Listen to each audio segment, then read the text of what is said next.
ergonomic chair.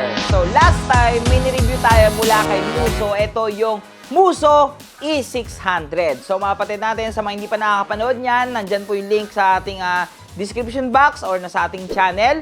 So yan yung isa sa mga pinaka nagustuhan ko talagang ergonomic chair, mga kapatid natin, mula kay Muso. So mga kapatid natin, hindi lang yan kasi basta ergonomic chair. Sobrang naramdaman ko dyan, mga kapatid natin, yung pagka-relaxing ng aking likod, okay, ng aking pagkakaupo. Yun ang isa sa mga hinahanap ko pag sinabing ergonomic chair. So ngayon, mga kapatid natin, inuupuan natin ngayon ang isa sa mga newly upgrade professional ergonomic chair ni Muso. Ito ang E600 Pro. Yan, Pro. May Pro na siya, mga kapatid natin. So ngayon, ano nga ba pinagkaiba nito doon sa E600 lang na una nating ni-review? At kung magkano nga ba? At guys, kung ano nga bang mga nabago dito, ba't tinawag itong Pro at newly upgrade? Syempre, mga kapatid natin, kung ikaw ay bago dito sa ating channel, eh baka naman,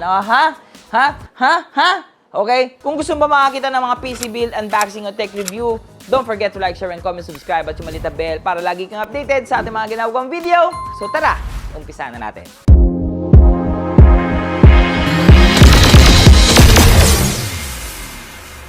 Siyempre, bago muna tayo pumunta sa ating topic, okay, kung ikaw ay isang aspirant content creator or isang streamer at gusto mong gumanda ang iyong streaming, naghahanap ka ng mga malulupit na streaming layout, yung tipong lahat animated, high quality, okay, na pinakamalupit dito, it's copyright free. Saktong-sakto ka dahil this video sponsored by Own.tv. Sobrang dami mong pwedeng pagpilian dito na themes na pwedeng bumagay sa iyong live streaming layout. Nandito na lahat. Example, the webcam overlay with the labels, green screen webcam with the labels, at mga animated talking banner, animated overlays, at mga scene transition na pwedeng mag-improve para sa iyong live streaming. Meron na ring starting banner, pause banner, at ending banner. Kung gusto mo ng mga gaming profile, gaming background, gaming cover photo, gaming panels, lahat ay nandito sa Own.tv. Gusto mo rin ng mga emojis or mga subscription stickers, meron din dito sa Own.tv. Napakadali lang pumunta dyan, guys. You can see the link on the description box, www.own.gg/boss_Lucio.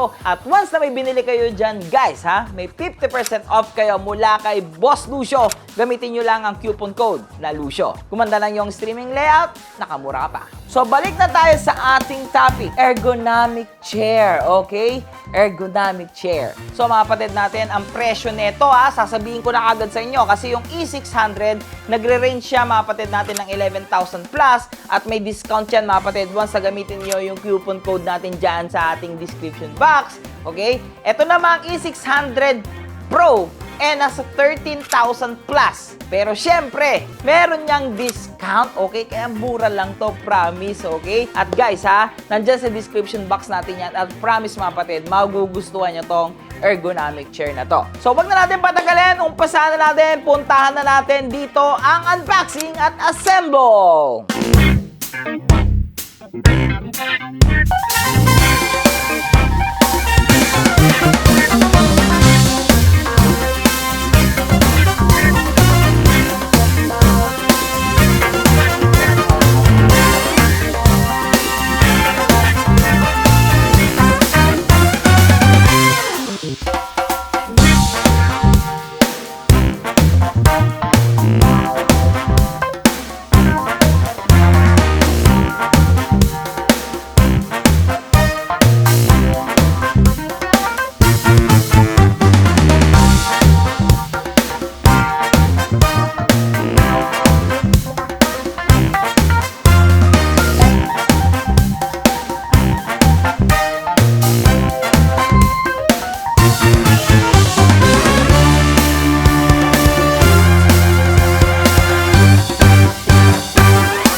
kapatid natin, ang lupit ng ating montage, di ba? Ang lupit ng ating unboxing, okay? Ganun lang kalupit magbuo ng isang chair, okay? Madali lang naman. So ngayon, puntahan na natin yung mga nabago dito. Bakit sinabi itong newly upgrade? At nakita nyo naman sa unboxing natin for sure, okay? So ito yung clip natin dati. Ito yung dati niyang mechanism.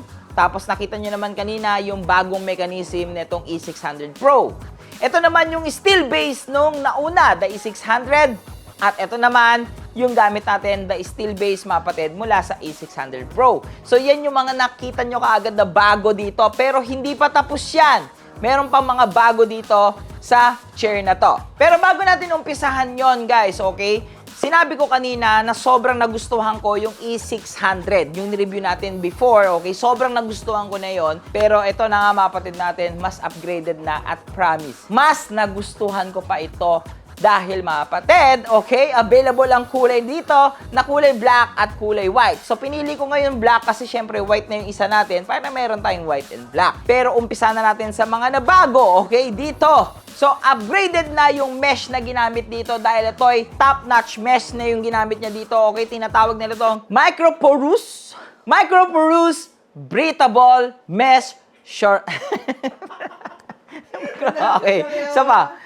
Dahil ito ay microporous breathable mesh surface. So, yun yung isa sa mga maganda ngayon dito at talagang napakaganda. Breathable na breathable. Goods na goods ito para sa mga non-air-conditioned room. So, usapang likod, guys, syempre, nandito pa rin yung multi-angle lumbar, okay, na support niya dito para sa ating cervical spine. Napakagandang features yan pagdating sa ergonomic. Yan ang isa sa mga hinahanap ko. At syempre, hindi lang leeg. Nandito rin ang 3D. Okay? 3D. Dito na neck support. Ayan, pwede mo siyang i-forward, i-downwards, i-upwards. Pwede mo siyang i-move forward. Pwede mo siyang i-move backward. Depende na lang kung gaano kalaki ang ulo mo. Ayan, pasok na pasok yan dito sa E600 Pro. At yung kanyang steel base, napakalupit. Bakal na yung ginamit. At yun yung isa sa na-notice ko sa E600. Syempre guys, plastic, yes, matibay na plastic yung ginamit doon. Pero syempre, ibang usapan pa rin pag bakal. PU Soft Leather Mute wheels na yung tawag dito, ha? May mute na, okay? Talaga? Hindi ko rin alam ba't may mute. Pero hindi, mga kapatid natin. Kasi sa E600, guys, okay, yung wheels niya, medyo rinig mo pa yung gulong niya sa floor. Ito nga, napaka-smooth na, guys, okay? This, yung ginamit nilang wheels dito, kaparehas na ng mga top of the line na gaming chair ni Muso yung ginamit. Pagdating naman sa kanyang piston lip, parehas pa rin, mga kapatid, yung piston na pinakamagandang piston para ngayon. So, kayang-kaya na itong bumuhat ng mabibigat na tao, okay? Hanggang 150 kilograms ang kayang-kaya na itong ergonomic chair na ito, mga kapatid. At kaya na ito yung 150 cm hanggang 190 cm ang height, guys. Okay, pasok na pasok dito. Pero okay lang naman kahit maliit ka. Okay lang naman, walang problema dito sa ergonomic chair na to. At ito yung pinaka nagustuhan ko at talaga mga kapatid natin. Nirinig ako ni Muso dito kasama to sa nireview ko before. Okay, isa sa ergonomic chair. Kaya nga tinawag na ergonomic chair, okay? Kumpleto ka ng pagkaka-ergonomic ng isang tao, okay? So, anong kailangan mo? Balakang mo ba may problema? Di ba minsan may mga ganun tayo, may problema lang sa likod, may problema lang sa balakang. Hindi naman lahat may problema ka, di ba?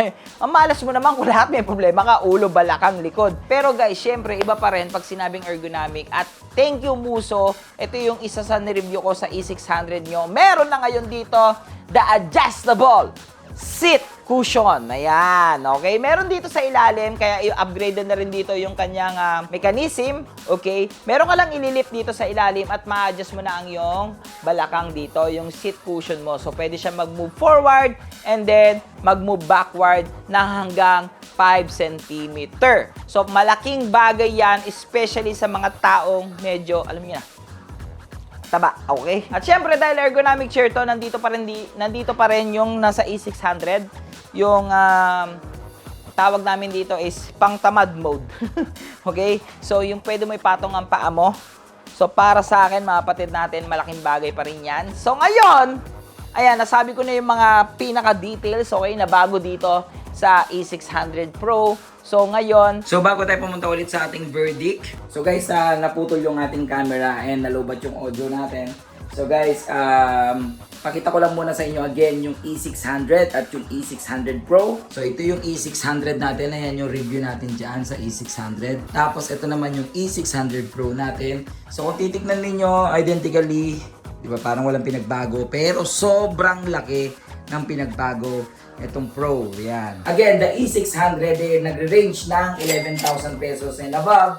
And then the E600 Pro ay nagre-range naman ng 13,000 and above. So ngayon mga kapatid, ako para sa akin, kahit ano naman bilhin mo dito sa dalawang to, okay lang naman. Pero syempre, kung gusto mo na mas upgraded, like what I said, mag-push ka na dito sa E600 Pro. So wala akong masabing negativity about dito sa product na to. Sobrang fan ako ng mga ergonomic kasi matagal akong umuupo. Ito nga, E600 Pro, meron na nung sinuggest ko para dito sa E600. Yun nga, yung adjustable seat cushion na napakalaking bagay para sa akin guys pagdating sa isang ergonomic chair. So maraming salamat kay Muso. Again, sa mga gustong bumili, nasa description box na lang yung link natin.